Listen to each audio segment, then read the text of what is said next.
સમાચારોમાં આગળ વાત કરીએ તો વિશાલ વિન ફાઉન્ડેશને ગર્ભવતી 5મા વાર્ષિક ગાર્ડિયન એન્જલ એવોર્ડનું આયોજન 2 માર્ચ 2025ના રોજ સુરત ખાતે કર્યું છે અને જેમાં વિશેષ જરૂરિયાતો ધરાવતા ક્ષેત્રમાં 80થી વધુ વ્યક્તિઓના અસાધારણ સમર્પણ અને કરુણાને ઓળખી સન્માનિત કરવામાં આવશે।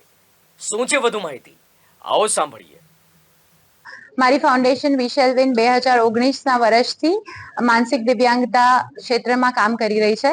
એની સાથે સાથે અમે રોડ સેફટી અવેરનેસ પર પણ કામ કરી રહ્યા છીએ। અમે સુરત આવ્યા છે આ વખતે અમારું અવોર્ડ ફંક્શન લઈને। અમારા જે બી કાર્ય છે એમાં ગાર્ડિયન એન્જલ અવોર્ડ્સ કે જે અમારા બધા જ અમારા ગોલ્સ સાથે જોડાયેલું છે, અમારું એક અવોર્ડ ફંક્શન। અમે આ માનસિક દિવ્યાંગતા અને પૂરા દિવ્યાંગતા ક્ષેત્રમાં જે લોકો બી જોડાયેલા છે કે જે લોકોના એફર્ટ્સ વગર આ દિવ્યાંગતા ક્ષેત્રમાં કામ ના થઈ શકે કે આ દિવ્યાંગતા ક્ષેત્ર સફળ ના થઈ શકે, એ બધાને જ અમે લોકો અવોર્ડથી સન્માનિત કરીએ છીએ। આ અમારા અવોર્ડનું 5મું વર્ષ છે। અમે 3 અવોર્ડ સેરેમનીઝ અમદાવાદમાં કરી, લાસ્ટ યર એક વડોદરામાં કરીને આ વખતે અમે સુરતમાં લઈને આવી રહ્યા છીએ। 13થી વધારે કેટેગરીઝમાં 13થી વધારે કેટેગરીઝમાં અમે અવોર્ડ આપીશું, જેમાં લાઈફ ટાઈમ અચીવમેન્ટથી માંડીને social entrepreneur, doctor, therapist, caretakers, unsung heroes અને બધા જ કેટેગરીમાં અમે લોકોએ અવોર્ડ રાખેલા છે। આ અવોર્ડ્સ માટે અમારી પાસે 200-250થી વધુ નોમિનેશન્સ આવ્યા હતા, જેમાંથી હવે 80 લોકો વિનર થયેલા છે। અમારા અવોર્ડ કોઈ પણ નિઃશુલ્ક અવોર્ડ્સ છે, આની અંદર કોઈ બી નોમિનેશન ફીસ કે કશું બી ઇન્વોલ્વ નથી।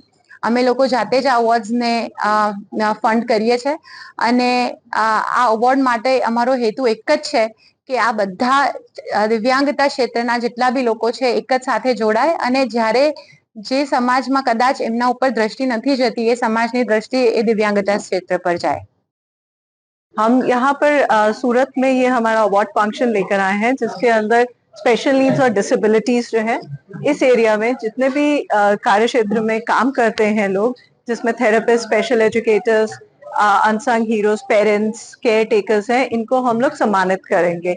ये लोग ने अपने फॉर्म्स भरे हैं और अपना अपना वीडियो भेजा है, जिसको हमारे पैनल ने बहुत अच्छे से देखा है। 250 से ऊपर हमारे पास रजिस्ट्रेशन आए थे, जिसमें से 80 के करीब हम लोग ने सिलेक्शंस किए हैं।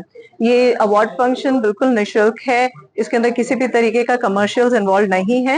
द होल ऑब्जेक्टिव जो इसका पूरा एक हमारा जो एरिया ऑफ वर्क है वो एडवोकेसी का है कि ज्यादा से ज्यादा लोगों को पता चले इस क्षेत्र में काम हो रहा है और सूरत में बहुत अच्छा काम हो रहा है, सूरत के आसपास बहुत अच्छा काम हो रहा है। इसीलिए इस साल हम लोग ने सूरत में आना चूज किया है।